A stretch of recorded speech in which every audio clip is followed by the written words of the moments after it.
Okay, good evening, everybody. As I said, we're continuing with the Psicha of Shaar Habitachon, continuing with the importance and the level of how calm a person who has Bitachon with Hashem can be properly. So I just, before we start, as I've been doing in the past couple of weeks, and I think it's quite important, is sharing some of the feedback I'm getting throughout the week with some of the learners. So actually I have 3 amazing feedbacks that I've got throughout the week. One is one of the learners here in the Shaar. The other 2, one is one of the learners who watched online, actually lady, she watched online and contacted me, and another one is somebody that was going through the Shaar with me.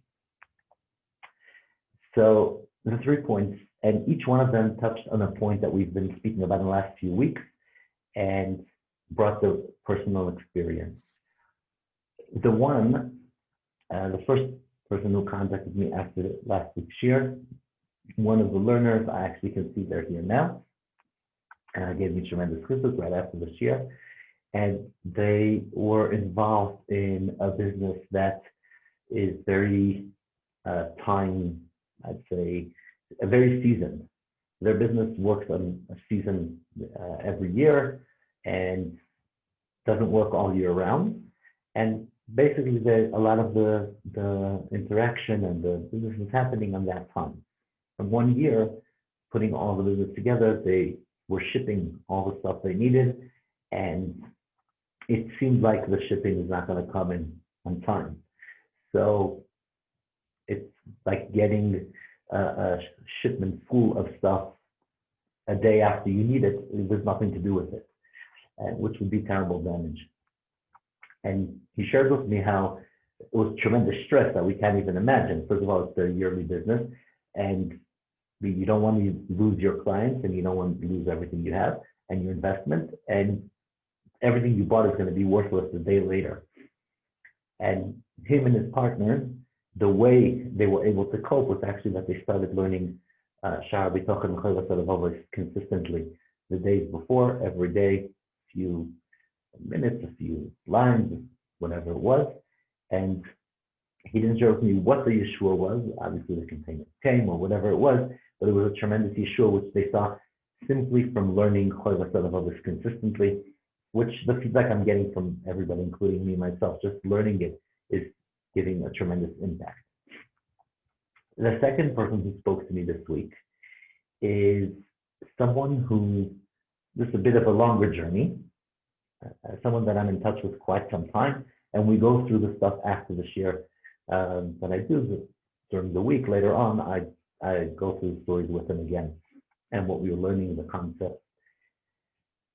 And just to give a bit about a background about this special Jew, he worked for many years in a certain industry, and about 4 or 5 years ago, he left his job and started his own business here in Johannesburg. He started his own business in one of the big malls. He started a furniture shop, and they were working 7 days a week, making money. That was their Parnassa. And him and another Jewish partner. A few years after they opened up the shop, this friend of mine that I'm talking about started keeping Shabbos. And the shop was open on Shabbos, but he started keeping Shabbos, he wouldn't go there. And he tried to cope with the concept, and as he was learning more, he realized that it's not so simple to have your business running on Shabbos, even though you're not there. And he felt it's wrong for him. And as we spoke many times in the Shaar, is that if somebody feels that his ishtadlus is wrong, then it's not his ishtadlus, because anything a person needs to do is because Hashem commands us to do ishtadlus. But if you feel that looking at way, this is not what you're supposed to be doing, then it's wrong. You shouldn't be doing it. And he just felt a strong feeling he shouldn't have the business open on Shabbos. And He came to his partner, who was also Jewish, and said, listen, we need to close on Shabbos. They told him, his partner said, well, we go to shul, we're not involved, but the business can work. He said, no, I'm not interested in having the business open on Shabbos. He said, most of our sales happen on Shabbos. Not interested. The guy was very strong, and he closed the shop on Shabbos. The immediate result was that he lost, he told me, about 70 to 80% of his business. People didn't come in. Apparently, Shabbos was much stronger than during the week. And even if so, people saw that he's not open on Shabbos, so even if they were coming to look at Shabbos and then buying Monday, Tuesday, Wednesday, he wasn't on the list of the shops. And he's just starting to lose big money. And shortly afterwards, the management of the mall called him and said, what's going on? He said, well, I'm Jewish, I don't open on Shabbos. They said, well, that's not an option in our mall. And he said, you can do whatever you want. I'm Jewish, I don't open on Shabbos. So, together with the fact that he was losing money and the fact that the mall were not going to tolerate it, they agreed to end the contract by the end of that year. We're talking about, I think, November, December, towards Hanukkah time. He finally got his shop closed completely. It was about a year ago. And he finished his business, got the shop closed, and he was very upset. To be honest, this guy didn't have a job. He was extremely mad. He told me he lost close to 1 million rands. Although he admitted afterwards it was due to his partners not being so honest and not necessarily because of Shabbos, but at the end of the day, he lost his whole business. After he had no choice, he went back to the industry that he was part of, which is a industry here in South Africa, and they gave him a job, which was a miracle in its own. Although he's very talented, but he's way in his 60s already, and to find a job when you're way in your 60s, a good job, is not easy. But he did it. And he got a job. And month by month, things in his business started getting, not in his business, in his life, in his salary he's making, he got stable again. But for a very long time, I would speak to him and he was very upset. He was like, how could it be that as soon as I decided to keep Shabbos, I lost all my money? Just because I keep Shabbos. He said, it doesn't make sense. I spoke to him and I explained to him what Rabbi Salanta says, which is a good opportunity to remind ourselves anyways. Rabbi Salanta says that the reason a person, when he starts keeping the mitzvah, it's very difficult, is because as a person goes on with the mitzvah, it becomes easier. People that are eating kosher all their life don't have a nisayon to eat treif. People that are keeping kosher for many years, it's not such a strong nisayon. People that are keeping Shabbos for 10, 15, 20 years, it's part of their lifestyle. They wouldn't even give up Shabbos. However, so there's sometimes that HaKadosh Baruch Hu measures how hard you do for a mitzvah, not with how hard it actually is. He actually measures it according to how hard it was to start. And once you're in the path already, you still continue to get schar as if you're the beginning of the journey, because you established your journey on a certain level of challenge. So I was always telling him, listen, Hashem put you in a very strong nisayon in the beginning, and for the rest of your life, every Shabbos you keep you'll be getting schar of literally giving up your whole parnassa and your whole life. He wasn't so happy with it, to be honest. It took him a very long time to accept the concept. He was very, but still, Hashem did it to me. He had a lot of challenge. I mean, on the side point, the first time he decided to walk the shul on Shabbos, got bitten by a dog. It was just not easy for him. I had to go to the hospital, but he kept Shabbos. And we spoke about that concept that Hashem made it very hard for him in the beginning in order to make it work properly. And all his Shabbosim, he gets schar like literally Mesiras Nefesh. However, there was one thing that kept on disturbing him and bothering me in a way. Why did he have to lose all his money? And we know that l'chayra, it shouldn't have happened, because parnassa is one thing, we learned it very clearly throughout the last few weeks. Parnassa is one thing, and Ishtadlus is one thing. So just because he stopped with Ishtadlus, there's no question about it that keeping the shop open on Shabbos is not the right Ishtadlus, even though you could find an halachically way to do it. That's not the Ishtadlus. So how could it be that he lost his Parnassa? We actually spoke about it this Shabbos regarding the Shaar. And he suddenly realized, he said, his business where he works has been closed for the past 6 months, beginning of lockdown. However, they have been paying him a half a salary every month before he went back to work. He tells me, if Hashem wouldn't have closed down my shop, I would have been completely destroyed now. He said, all the people like me who kept the shop open in the mall for 6 months, you got to pay your workers, you have all this merchandise that you own, and you're paying rent, and you're paying all this stuff. He said, I never would have survived. And looking at him now, well into his 60s, probably closer to 70s and 60s, he probably never would have recovered. And finding a job now, after Corona, at the age of 66, 7, whatever, it's almost impossible. And he said, the only way that I survived financially and he's doing comfortably, he's comfortable now, is by Hashem making me lose what I had and closing the shop. So we see that sometimes a person does his hishtadlus and he says, it's not my hishtadlus to go work now. It's not my hishtadlus to go do a certain thing. Actually, it looks like because of him doing the right decision, he's losing out. But if we take a year, 2 years, 3 years down the line with this guy, we need about a year down the line to see it. Financially, that was the only thing that saved his business. The only thing that made it work for him was that his shop closed. And we need to take that into consideration. Many times when businesses do fall apart and things happen, and we say, but we did our Ishtadlus and Parnassa from Shemayim, has nothing to do with each other. So why? There's a bigger picture.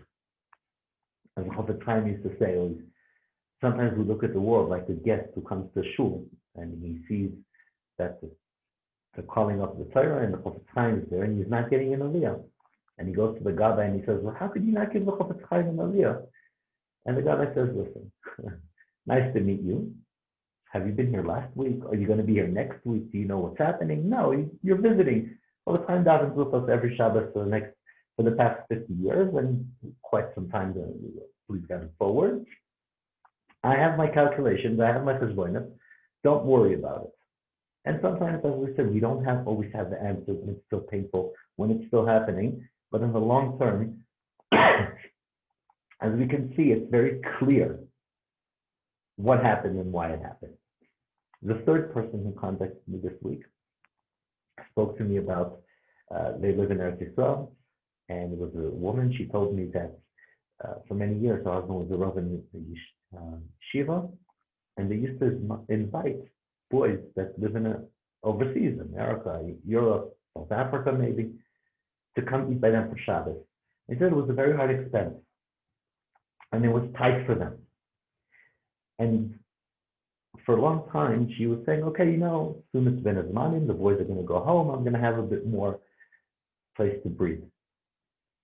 And she's an accountant, by the way. And she told me that eventually she realized very clearly that regardless if it was during the term when the boys were there or during Ben Azmanim when the boys were away, she always came out with the same amount of money. So sometimes it was holidays and she had to buy more stuff for school for her other kids. Sometimes it was during Ben Azmanim and she had a different expense. At the end of the day, whatever was supposed to come came. And it changed throughout the year according to the expenses. So if she had more guests, she had more money. She had less guests, she had less money, or she had other expenses. At the end of the day, it was always even, which is exactly the point we saw last year, that as we have kids, we can see that for many years, our financial stability is similar, regardless if we have kids in school overseas or not, or yeshiva, or this, always works out somehow. I know we have to start and not get too deeply into the stories, but I did see a story that was in England, a young couple decided to get married, and during their discussions, they decided together they're going to dedicate their lives to Torah. The husband's going to be sitting and learning, and they'll manage. And they got married and they had kids, and first year, second year, they're in Koilo, they're getting some help from the family, and they're coping somehow, year by year. And then eventually they reaching already 10 kids. And their families from both sides that are helping them are starting to put pressure. You got to get a job, you can't do this. Maybe it's too many kids, maybe, I don't know, it's impossible. And they said, no, we do what Hashem says every child is born with his own bread. We will have our kids, don't worry. And they told their parents very nicely, we're sitting and learning. If you don't want to support us, Hashem will find a different shliach in a very polite, nice way. But we're doing what we're doing. And their parents were helping, but they were kvetching about it a lot. They had a child number 11, child number 12. When they had child number 12, their parents lost it. And they went to Rabbonim and they said, you have to go get a job, you have to go do parnassa, you have to go do shtadus, how can you live like that? Definitely, you can't have more children if you're not going to make more money. It's just impossible. And the story was amazing that they were very adamant about it. Thank you, we really appreciate all the help, but if you feel it's too much for you, Hashem will find his own way to send. Don't worry about it. And the parents reached the point that if it's going to be another child, it's already too much, they can't support, and either get a job or do something. And surprising or not surprising, they did have a 13th baby.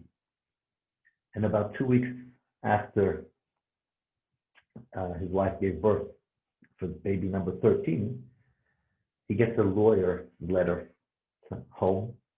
That's after his family said they're not going to support, they're not going to help, they're not interested. He gets a thing from the lawyer, and they said, please, you're invited to come to Mr. So-and-so's will. It's going to be open in this date. Please be there. From the council, from the court, whatever it is. He tells his wife, well, this sounds cool and it's too good to be true, but in reality is I don't know this guy. So it must be a mistake. Cool story, but it's a mistake. And he ignored it. 2 weeks later, he gets another letter. We need you to recommend arrangements to show up. So he calls and he says, listen, I don't know if it's a scam or it's something else. I like the concept, but I don't know this person. Sorry. And the consul from the court says, no, you're not wrong. You're wrong. This is for you. You are the person. You got to come to court. So he comes, and they made a time, they made a date. He comes, and apparently, one of the richest people, I think it was in Manchester or Gateshead or somewhere, had passed away, and he had no kids. And he left in his will that the city should locate the family with the biggest amount of kids in town and give them the money. And because he has the most kids in the city, the whole Yerusha went to him. As he's going out, the guy says, I see on the books of the city that you just had a baby. He says, yeah. So he says, well, you should know that that baby brought you a lot of luck, because there's actually another family in town with 12 kids. And up to that baby really thought that we're going to split it between both families. However, now that you have 13 kids, then you're the biggest family in town and you get the whole Yerusha. So we see very clearly that the Ishtadlus and the getting is, each one comes on its own and a person gets what he needs. Says the Chovos Halevavos, if we continue on where we were up to, he says even more than that. He says about one of the Hasidim, one of the righteous people, who used to say, he used to say, Hashem shall save me from being all over the place, emotions. What does it mean, pizu hanefesh? So he says, the stress of being all over the place, he davens Hashem that he won't have to go through it. And what is that stress that he's talking about? So he says like this, he says, if I'll be rich, he says, and I'll have money in every bank or in every property in every place, or being invested here or there or different places, my head will always be thinking, what's with that business? What's with this business? How do I run it? How do I take responsibility? And he says, here, I daven to Hashem that I won't have that stress. He says, let me live a life with what I need without the stress. If you will have the money, you will have to manage it, obviously. But he says, I'd like to have my money from a certain source, one parnassa, easy, without going all over the place and getting the tremendous amount of stress that a lot of business can bring with you. And that's what Chazal say, Eizu Osher Sameach B'Chelkoi. It says on the one hand that who's rich? A person who's happy with what he has. Because if you're not happy with what you have, obviously, you're always not rich enough. So one day you have a bike, and then you want a motorcycle, and then a car, and then a bigger car, and then a bigger car, whatever it is, a plane, a jet, whatever it is. But if a person is happy with what he has, then he's happy. But somebody he actually gets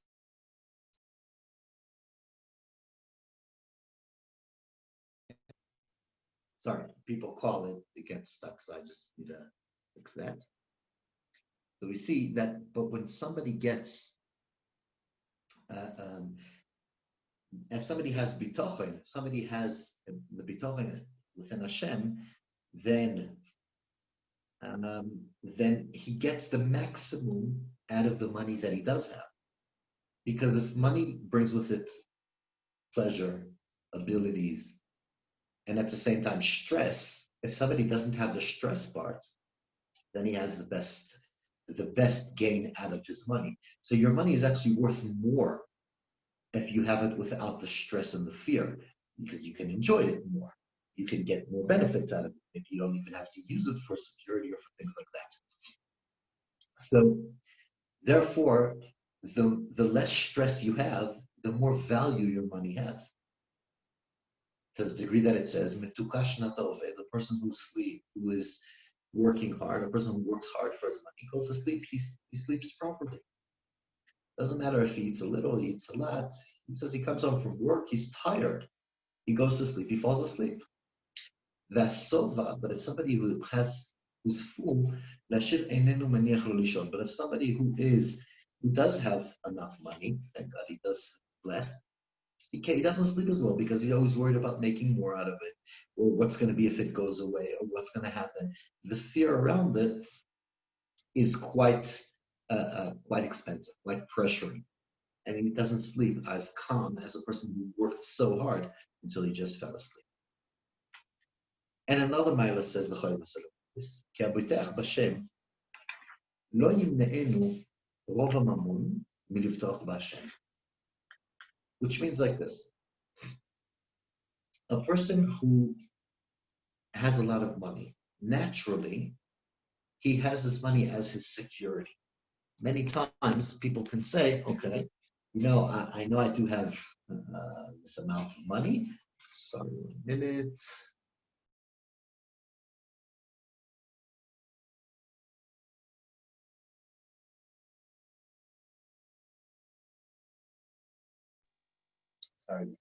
So a person who has lots of money, he always puts aside a certain amount of money for his security, right? So if you ask him, what are you putting in? He says, I need to put in 10% into the savings for my security.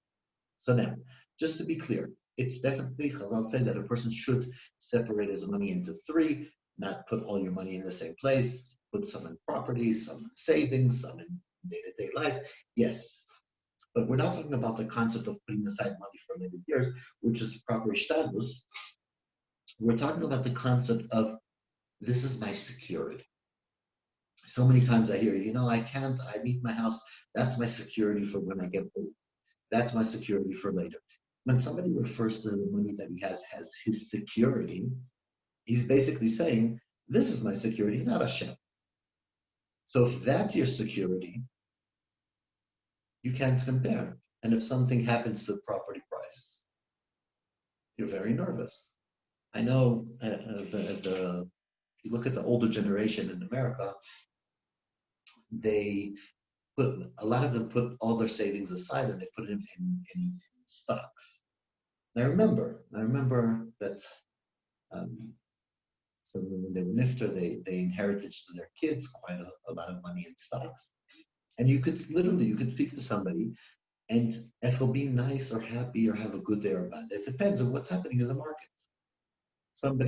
If somebody feels that his money in the market is his security, so when he hears on the news that the bonds went down, he's nervous all day. When it goes up, he's happy all day. And sometimes it's in such small numbers that are so not relevant. It went up slightly, so now instead of $40 million, he has $41 million. Do you think somebody with $41 million has a better breakfast than somebody with $40 million? I guarantee not. But he's happy. It's a good day because his stocks went from $40 million to 41. The next day, he's upset all day. He went from 40 million to 39 million. Is his bed going to change? No. Is he going to have a smaller breakfast? No. But his money went from 40 to 39, he falls apart. Because that's a security. And if somebody feels that's his security, then he's very stressed out consistently. And he can't focus. But if somebody knows that his security is Hashem, so how does he manage his money? He manages his money as an employee. You know, Hashem gave you money. You need to manage it, right? You do need to work. You do need to run your business so you can support your family. But you're in charge. Somebody said, how do you walk into business in South Africa? How do you know who's the owner, who's the employee? You watch what happens load shedding. People that are getting a salary, the load shedding is exciting. You go home, you're calm, you're happy. The boss, load shedding, falls apart, right? So, but if somebody realizes that on your own money, you're not the boss, you're just securing it for HaKadosh Baruch Hu. HaKadosh Baruch Hu gave it to you to feed your kids, to live a life of Torah and mitzvahs, to raise a family, to have calmness, to manage your finances, to do what you need to do. You're like an employee. If Hashem says, okay, Shabbos we're closed, go home, you have no problem with it because that's what the boss said. Yom Tov, Chol Hamoed, everything. You're not concerned because that's what you're supposed to do. But if somebody feels that he's the boss of his money, so then if there's load shedding, he gets very stressed. And if the rands goes down or up and down or whatever it is, it's very stressful. And he always needs to make sure that it's happening, that his money is controlled with very strongly. And even when he does a mitzvah with his money, he feels that he did a mitzvah. So for instance, let's say somebody gives tzedakah. If you realize that you have your money from Hashem, and Hashem tells you to do mitzvah of tzedakah, so you did a mitzvah of tzedakah, you did it properly. Just like if you buy an esrog in a lulav, you'll never come to the esrog, look at the esrog and say, what a beautiful esrog. You know, esrog, I spent a few hundred rands on you, you should really appreciate. The esrog's not going to appreciate because it's just an object for a mitzvah. So if you have somebody that you need to give tzedakah to, why are you coming and expecting them to appreciate if all you're doing is a mitzvah that Hashem gave you? And we know that very clearly, and it's sometimes disturbing almost. I once heard from a Rav, he says, people could come to me, with a pot of cholent that they put in there, a meal for 200 people, and a bag of milk spilled, and they come and they say, is it treif or not? And if I would tell them, listen, you got to throw the whole meal in the bin because it's treif, and kasher your pots, and kasher your chicken, your kitchen, or whatever it is, they'll say, fine. They've just lost 2,000 rands and a big event, they'll say, fine, we'll make it again. They won't blink. But if somebody comes for the entire about 400 rands with his neighbor and he loses, He loses his temper. He loses his, what? It wasn't fair. It's crazy. But why? Hashem tells you over the meat, 2,000 rands, you're fine with it. But when you need to give 400 rand to your friends because you lost it in Torah, you get all uptight and all stressed. Why? Because somewhere in your heart you feel, this is my money. I'm in charge. And without going even to the deeper level of midos of, I don't mind losing the money, I just don't want my end to gain it. That's a different topic. But if somebody else has Habitachon knows money's from Hashem, then he's not stressed about it. He's not stressed about it. I once saw a sefer that an amazing concept. The guy comes to the Rav. It was a sefer that was written. It was brought down in the story, I think, a bit over 100 years ago. He says he's living in the shtetl over there, and he said, he comes to Rav and he says, I have a big problem. He says he has a shop, I think, for shoes or something like that, and a guy opened up a shop of shoes right across from him. He says, and whenever I see a client going into the other shop, I'm not happy for the other person. He says, I'm not upset, but I'm not happy. He says, the fact that I'm not happy teaches me that my Bittachon is not full. Because if I knew for 100% that by him opening up a shop across from me, he's not taking away 1 ounce of my parnassa, and the Jews getting a good opportunity, I should be happy for it. He says, I'm not happy, I'm upset.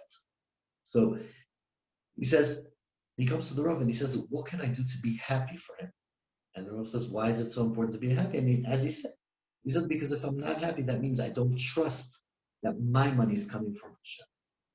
The Rabbi told him, try your best, and if you say it to yourself clearly, day by day, eventually you will get happier, even if you just fake it in the beginning. And he says that 2 years later, the guy comes to the Rav again, and he says, I have another problem. And what happened? Now the guy bought a few shops, and he became this massive business. And although I was able to be happy for him, but now really my numbers went down much lower, and I'm stressed. I'm not happy for him. And in the sefer, the Rav ends the story there, and he writes, "I'm not going to tell you what happened yet because it's not relevant." He said, "It's not about everybody's expecting it. The rabbi made a miracle, and this guy became rich, and he became happy." He says, "No, I just want you to realize," he writes, "that there are people that can understand that Parnassa is so strongly from Hashem that they're frustrated with themselves that they're not able to be happy for their competition that they're achieving." And he left it at that. I don't know what the end was or what happened, but the concept is we wish we'll be happy if somebody makes money that is not a competition, just another Jew. But that's part of the understanding that everything's from Hashem.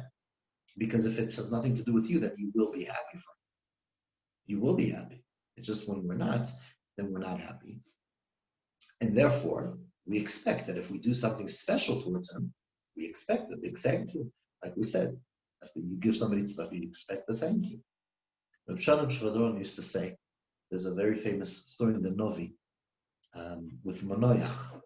A whole long story about Eshes Monoyach. Maybe we should go into it one day properly. It's an amazing concept of chinuch, very important to discuss one day. But Monoyach comes, one day his wife comes to him and she says, I saw a malach. He said, we're going to have a baby. And husband says, really? I also want to hear from him. The concept over there of trust is a big issue. We can discuss it at a different time. And what was the whole story and the concept there? However, Shalom says that eventually the malach comes back and he says, don't worry, you'll have a baby. This is what you got to do. Don't drink wine, manage. And then he disappears. He asks him who you are. He doesn't say. Then he goes up with the flames to Shamayim. The next pasuk says, then he did not show up again. A year passed, he never came up.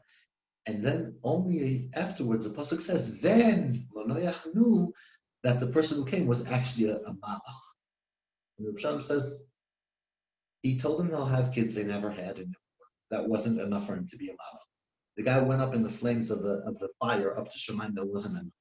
Only when he didn't come up, he knew it was a malach. And Rabbi used to say that in human nature, we see people that became amazing people.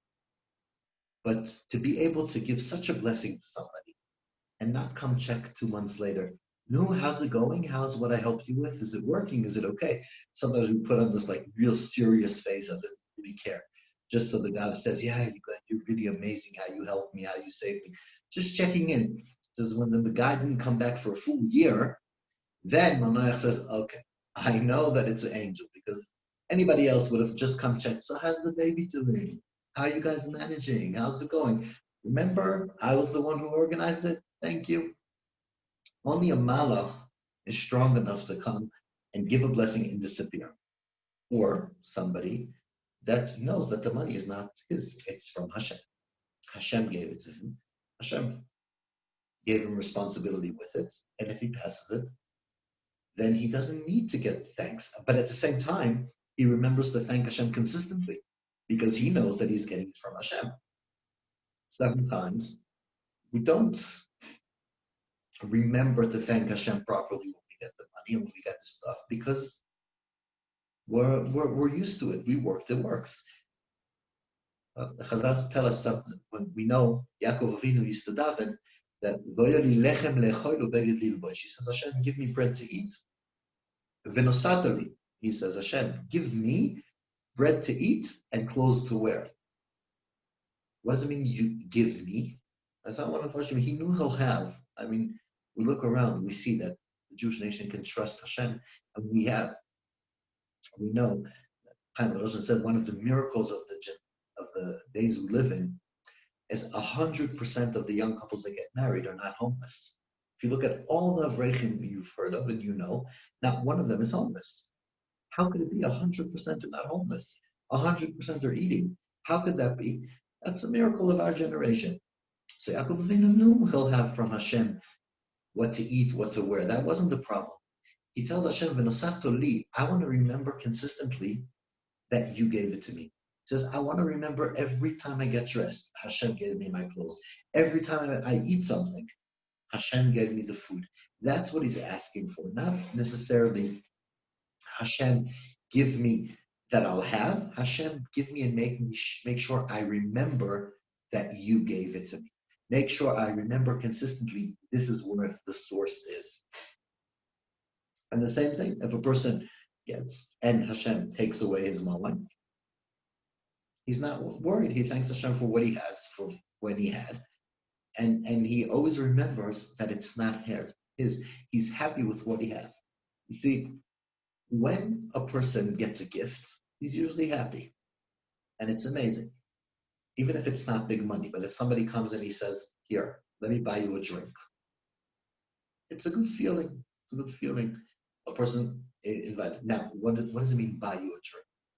I mean, sometimes you could go out with somebody to shop and both order coffee, and the other guy says, I'm paying. You know, like a real choshev thing, I'm paying. That was 24 rands for each of you, 48 rands, I'm paying. All proud, excited, right? And we appreciate it. Why? Because we like when somebody can give us. If somebody lives like that everything he has, Hashem is looking at him and saying, I'm paying, then he's the happiest person in the world because he's consistently being paid for. But if somebody feels that he's paying from his pocket, then he's never happy. He's always, more payments, more payments, more payments. And that's why the calmness of somebody else is looking after you is a tremendous blessing that a person could live with. Because it's not about the amount, it's about the understanding that somebody is giving it for you. So we see, and I see that we're running out of time. Let me just, sorry, I didn't even realize. So we see, a person doesn't, if a person realizes that Hashem is consistently paying for them, and I'll end with one more concept, right? That if a person realizes that Hashem is consistently paying for him, because that's the money from him, that he's not jealous in somebody else's money, because he has an open check. he doesn't even have to worry about them. You know, they say that famous Rothschild was once in a taxi, and at the end of the ride, he gives the taxi driver a tip, $50. So the taxi driver tells him, "Are you not embarrassed? Your son took me yesterday and he gave me $100. You gave me $50." So Rothschild tells him, "Yeah, if I was Rothschild's son, I would also give you $100." And the concept is, if you're using your own money, then you're more worried about every penny. But if you're worried that Hashem, but if you know that you're getting it from your father, somebody's giving you an open check, you're not as stressed. Obviously, you have to be responsible. You can't waste it. You can't not think. But if somebody is dealing with his money responsibly, as what Hashem wants him to deal with it, obviously it's not your money. You got to be responsible. Hashem gave you the money. You got to be responsible. But if a person is responsible, that's why tzaddik oichel esoiva nafsho, as he ends up. Tzaddik eats what he needs. Somebody else's money. He's responsible, but he's also not stressed about it. He takes what he needs. He has what he has, and then he can always be calm and happy. I think we'll stop at this point here, and we'll see other Teres Bitachon next week. Thank you everybody for joining, and if there's any comments, any questions, I'll let them know the moment. Otherwise, I love the messages I'm getting from people. Feel free, WhatsApp me, message me, any question, any chizuk in the group or privately, very happy with. Thank you very much. Thank you. Thank you. Okay. Well, Have a good night, everybody. לילה טוב. לילה טוב. תודה צחי, תודה רעי.